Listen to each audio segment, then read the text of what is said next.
everybody, and welcome to another exciting installment of 5 Questions with Wrestling Rampage. The 3 amigos are back in this bitch. Took you long enough. This fucking chair sucks. I agree. Fuck this chair. I think it's about time we fucking go to thrift shopping and get a new chair. I agree. I think it's time that we check out the thrift shopping to get you a chair, because this right here is probably about the 3rd, 4th time this has happened. My fucking chair got stuck again. Anyway, we're back, guys, with this edition of 5 Questions with WR. That's when we answer your guys' questions right here on YouTube. Let's go ahead and get started, guys. Let's get started. Yep, I'm ready. Long hair, are you ready? Are you ready there, Dallas? Dallas. Anyway, let's get started. All 5 Maverick fan, huh? All 5 questions are asked by Tez Johnson. Tez Johnson! Good guy. What the fuck? I can't do that. No, you can't. Anyway. Fuck you. My hand hurts. Is it going to hurt all day? Yes. Of course. As we get into the first question. From Tez Johnson. From Tez Johnson, our good friend over there in England. What if Hulk Hogan and Ric Flair happened at WrestleMania 8? What would you do with the Macho Man Randy Savage? Well, if Ric Flair and Hogan, which it should have been. I mean, if you guys don't know, WrestleMania 8 was the retirement match with Hogan and Sid. Yeah. Where Papa Shango came out and the Warrior came back. Yeah. And it was Ric Flair versus Randy Savage for the WWF title. I don't want just a piece of Flair. I want the whole Flair package. You know, yeah, like Savage and Flair was for the WWF title, and Hogan was taking on Sid. Mm-hmm. Me, I would have stole with Hogan and Flair. I would have put them as the main event. I'll put Sid with The Undertaker. Okay. Do a WrestleMania 13 here. Okay. I'll put Sid with The Undertaker. And I'll put Savage with Snake Man. Check the Snake Roberts. That sounds like a good plan, man. That's what I'll do. I'll Hogan versus Flair. Sid versus The Undertaker. I always feel sorry for The Undertaker. He always has to take on the big one. Yeah, you gotta put Sid somewhere. I'll put Sid versus The Undertaker. And I'll put Macho Man Randy Savage versus Jake the Snake Roberts. Because they had a good match at this Tuesday in Texas. Mm-hmm. You could actually have had that match for a WrestleMania. Mm-hmm. So that's what I would have done. I would put Randy Savage versus Jake the Snake Roberts, Hogan versus Flair, and Sid versus The Undertaker. That's how I would have done it. I don't think I could have booked it any better. I really don't think. No, Tommy, you got it straight. Yep. Passes there. Yeah, I think that's the way I'd booked it. Because definitely you don't want to have Savage go against Sid. Yeah. No. So it's just that might be the way to go. Would Jake still leave though? Well, of course. But now he's going to have to do the J.O.B. to Savage. you gotta do your J.O.B. on the way out though. Yeah. There you guys go. He'd have a good payday and wave goodbye. There you go, Tommy. Tommy booked WrestleMania 8 in 2019. Yeah, there you go. That's how I would have booked it. So you see now, if we had a promotion, we could book. Think about that.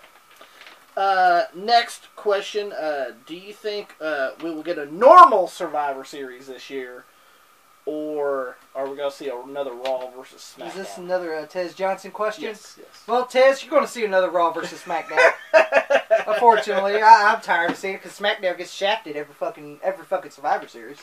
Yeah, it seems that way. It seems that way. SmackDown's now back to 2008, 2009 now, where they're the shitty. Where all we have is Undertaker, fucking Edge. We don't have nobody else. Yeah, and CM Punk and Jeff Hardy. Yeah. Or Chris Jericho. There you go. Or Rey Mysterio. Yep. Yeah, but those were all like different times. Yeah, different times, but still. But yeah, you're going to see the same damn thing. And you're going to see SmackDown win the kickoff and not get mentioned. Yeah. Remember the New Day won that tag team match? And they go, well, you know, SmackDown should get 1 point, right? I was like, why does it say 6-0? Actually, SmackDown won the kickoff. Oh, but you could count the other one, though. Yeah, you can count the other kickoff, but what do you want to do? Fucking make Raw fucking the dominant goddamn thing? They have. Sucks. They already have. They already did that. I'm sorry, I get tired of seeing it because every time SmackDown ain't winning a goddamn thing because they never do. Yeah. And I feel sorry for SmackDown sometimes because it's terrible. It was nice to see it the first time they did it. Yeah, the first time it was a little bit even at least. Yeah. You know, it was a little bit even. Fucking this what year. Was that? 2016, I think? Yeah. It was a little bit even. It was 4-5. At least it was even. You know, it was even enough, and they had stars that actually, you know. SmackDown had some stars. Yeah. And then gradually it just went down. Yeah, fucking, come on, Samoa Joe fucking eliminated that quick, that sudden. Yeah. So goddamn, he's gone that quick. Yeah, he just got in there. Goddamn. And he's supposed to be in WWE title contention? Yeah, goddamn. They did, like, last year's fucking Survivor Series was the shits. Like, they just fucking dismantled SmackDown. It's like, well, it should be like 5-1 right here, at least. Kickoff don't count. What? Well, who the fuck mentions that? The fucking people made a meme about it. It should be 5-1. Yeah, which is true. Pops, are we going to see another SmackDown versus Raw? It's going to be another brand war is what it's going to be. It's like bragging rights nowadays. Yeah, that's what it is. It's like a bragging right. And just for future reference, coming into November, Raw's probably going to win again. No, of course they are. Yeah.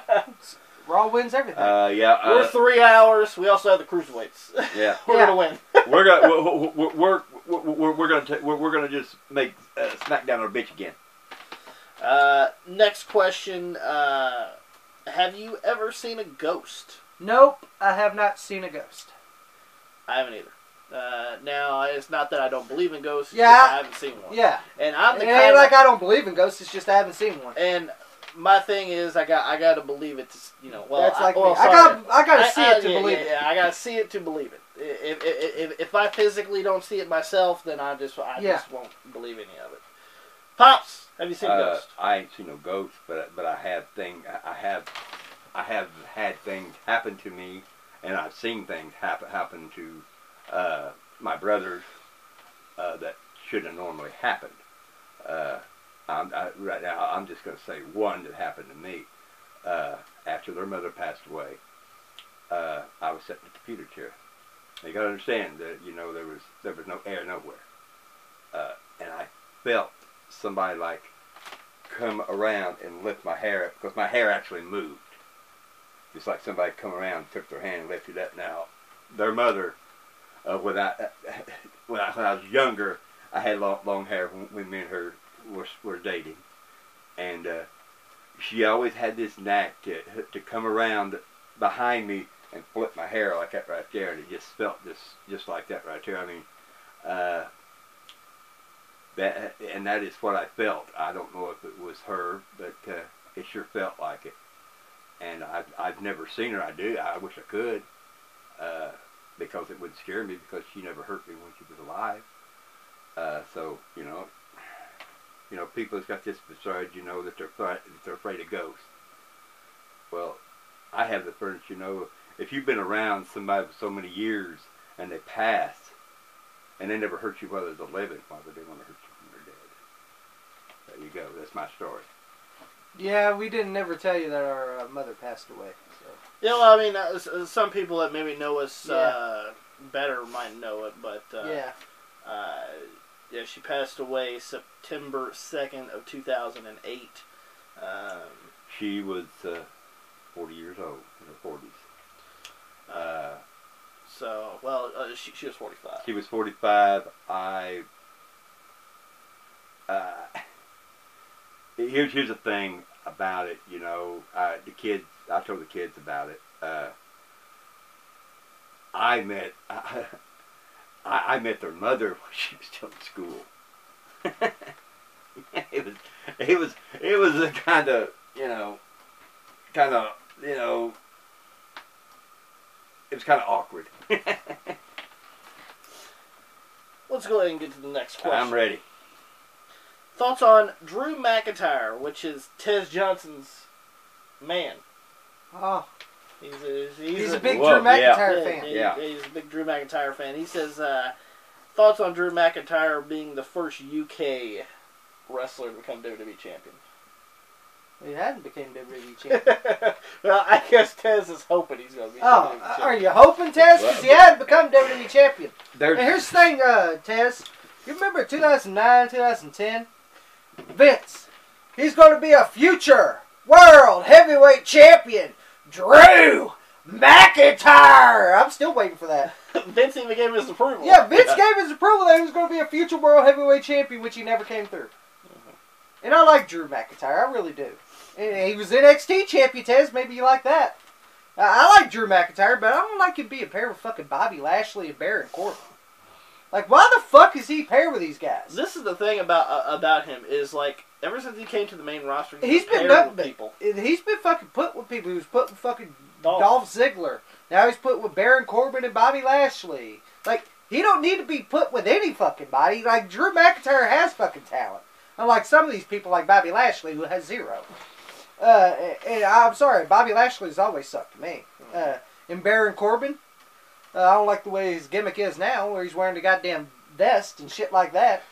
He's Jimmy from Bully. He is. I don't like that. Like, I liked him when he was the Lone Wolf. That's when I liked Baron Corbin. Now, he's the fucking shits. Would you think he would be a WWE champion? He could be, if they give him a chance. But who do you see? Not in this, but get him off Raw. Yeah, get him off Raw. Maybe he can go to SmackDown and do it. You know, and look, who's the champion on Raw? Brock Lesnar. He ain't showing up. He ain't gonna show up for nobody. He ain't showing up till fucking... You think he's gonna show up for Life in the Fast Lane? No.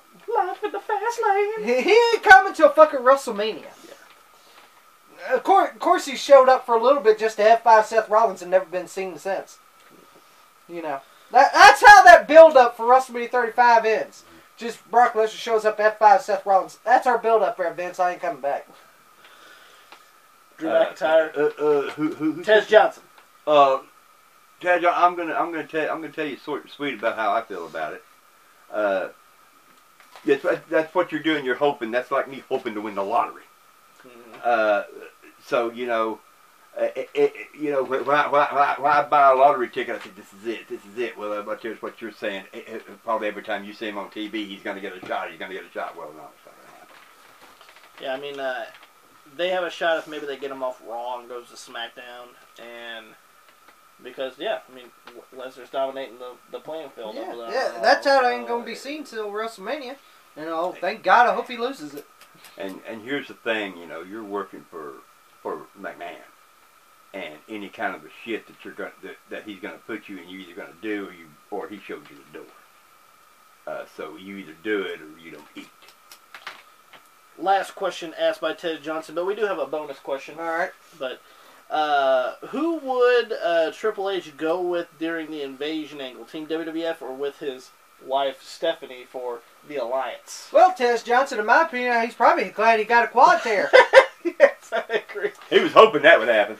Back, I think it was it before, after Judgment Day. He had a match. It was a World Tag. It was the WWF Tag Team Championship. Chris Benoit and Chris Jericho versus Austin and Triple H, and Triple H hit Jericho in the back and fucking tore his quad. Yeah. But here's the thing about Triple H. I commend him on. He finished the fucking match. He did. He finished the fucking match. He didn't fucking stay there and did a Sin Cara and do this. No, he fucking finished the match. He did finish the match. Fucking and see, back then I didn't like Triple H at all, so I didn't really give a fuck that he was injured or not. But now looking back on it, I actually admire and respect Triple H, especially watching these pay-per-view reviews when he was working with shits. Steiner. Yeah, Steiner. Fucking all those people. Definitely Steiner. Yeah, definitely Scott Steiner. And everything like this, like, he's probably glad that he did tear his quad because he didn't have to fucking be a part of that goddamn fucking invasion storyline. That clusterfuck. That fucking clusterfuck that we're still reviewing. Oh yeah, by the way, if you guys do not know, we are still reviewing the 2001. Oh, so God. far it's been pretty lackluster. The last one we did was King of the Ring, so you guys. King of the Ring was great, actually. That was pretty good. So here soon, you guys are going to be seeing WWF Invasion. Oh yeah, Invasion, baby, coming. We have that sweet ass match with the referees, right? Can't wait to review that. Yeah, we're gonna be reviewing that soon, guys. But I bet you he was glad he showed up in 2002 at Madison Square Garden in the Triple H biker's jacket and the goddamn fucking blue jeans saying "Bet your ass I'm back" with a Beautiful Day song. Yeah, but by YouTube, it's a beautiful day. So I bet you he was glad about that. Yeah, I agree, most definitely on that. the perfect timing he had with that injury is just uncanny. Because right after that, they started that invasion storyline, and it's just like, okay. Yeah, fucking that shitty It shit. was like. So consider yourself lucky, Triple H, that you were out at that point. It was like his probably thinking about it while he was healing there. Just to hear what going. God damn, I'm proud I missed that motherfucker. Which one do you think he would have went with though? WWF or the Alliance? I don't know. If you had to choose, I'd say with WWF. I'd probably go with WWF. Because come on, I think he would have feuded with Austin for the WWF title since supposedly Austin said it was Triple H's fault that they lost the titles. I think they were going to go into an Austin Triple H feud. Probably. Because well, of course it was after his injury, but Austin said he dropped the ball and it was his fault they lost. I was like, well, this could be a feud to going in 2001. It would have been. Could have been. That's what I think it would have been. Coulda, shoulda, woulda. Huh? Yeah. Anything else you got to add to that? I think he would have went with the puss. The puss. Puss got power. Yeah. Pussy is power. Remember that, guys. And also, Daddy Warbucks owns the company, so you gotta keep the pussy happy to keep Daddy happy.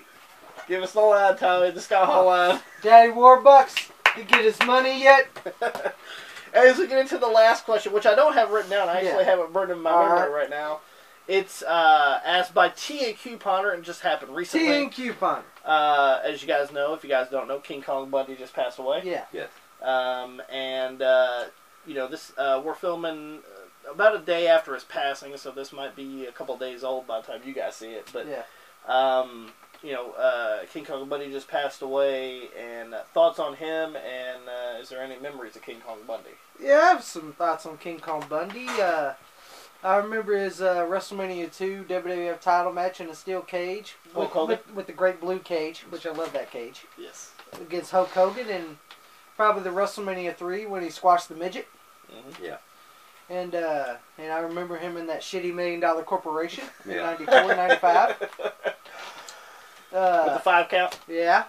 But I'm just saying, I wasn't a big King Kong Bundy fan, but it's pretty sad that he passed away. But those are the things I remember about him. Me too. I mean, Bundy portrayed himself. He was never a nice guy. And that was his trademark. That's what he did. He was a heel, and he was a very good one. I mean, people actually hated him which to me he did his fucking job terrifically. No doubt. I'm sorry for anybody that passed away, and my condolences go out to his family, and it's just a sad time. I hate to hear anybody passing away.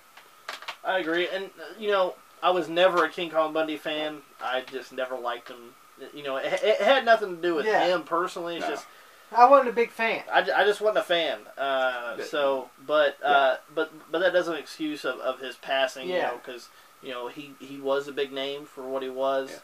Yeah. Things I remember him most was of course his WrestleMania appearances for 2 and 3.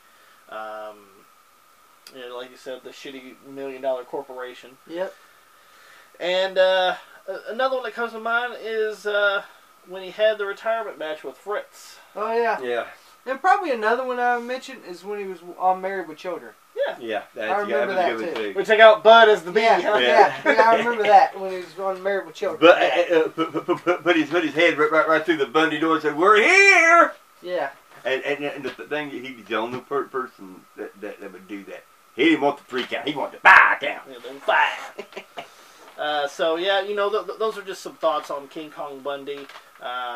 Wasn't a big fan, but he did some things in wrestling. So, yes. Those are admirable. He in other words, he did his job the way they want him to do it, and you can't fault a man for doing the job the way they want you to do it.